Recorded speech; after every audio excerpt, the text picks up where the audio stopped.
Hi, Web3 enthusiasts. I'm Jarvis, and in today's video, we'll talk about what is ENS means in Web3. Get ready to dive in. The content presented on the Syntaxverse channel does not represent investment or financial advice of any kind. The information, graphics, speeches are provided for educational and entertainment purposes only. What is ENS? ENS stands for Ethereum Name Service. It's like the DNs of Web3. In the same way that DNS turns an IP address like 142.250.190.78 into a human-readable name like google.com, ENS converts wallet addresses into easy-to-read names like alice.eth, nftcollector.eth, yourbrand.eth.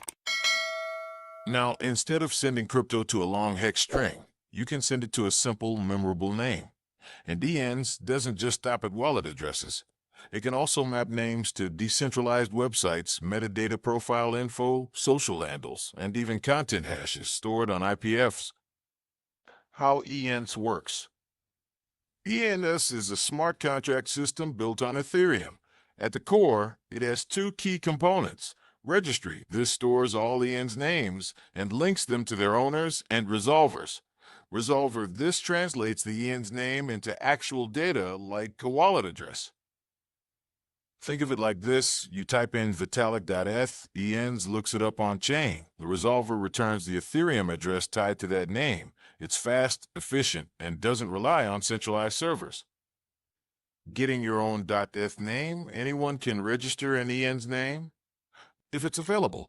Here's how it works. Visit a dApp like ens.domains. Connect your Ethereum wallet, search for a name. If it's available, pay the registration fee. Set up your records like wallet addresses or avatars. Fees are paid in ETH and vary based on the length of the name. Shorter names like xdeth are more expensive than longer ones. Once registered, you fully own your ENS name as an NFT. You can transfer it, rent it out, or even trade it on marketplaces like OpenSea. Why ENS matters in Web3.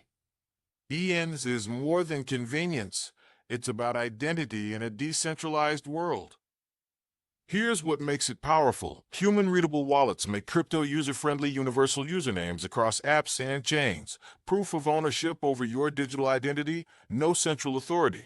You control your domain, directly interoperability across dApps, DeFi, NFTs, and wallets. Imagine logging into dApps using your name.eth instead of creating new accounts everywhere. ENS is building the naming layer of Web3, where identity is portable, secure, and self-sovereign.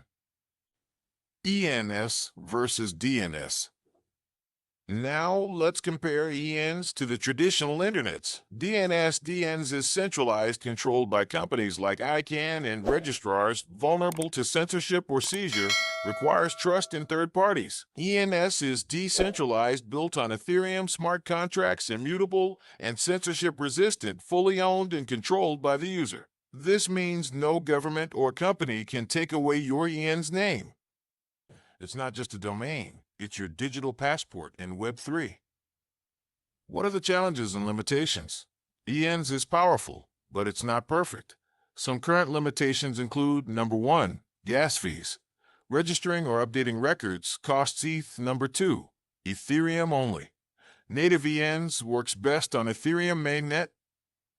Number 3, name squatting.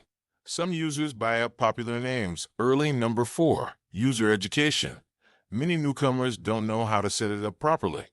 Despite this, ENS is steadily improving and expanding to support more integrations, L2s, and multi-chain capabilities. Projects like CCIP Read and ENS on Layer 2s are already in progress. ENS isn't just a nice feature, it's a foundational layer of Web3. It replaces confusing wallet addresses with readable identities. It gives users control over their names, data, and presence on the blockchain. And it's pushing the internet toward a more decentralized, user-owned future. If you're navigating Web3 today, you'll probably interact with ENS even if you don't realize it, because in a decentralized world, identity matters. And ENS is leading that revolution, one ETH at a time. Thanks for watching the video, guys. See you all in another Web3 course. Goodbye.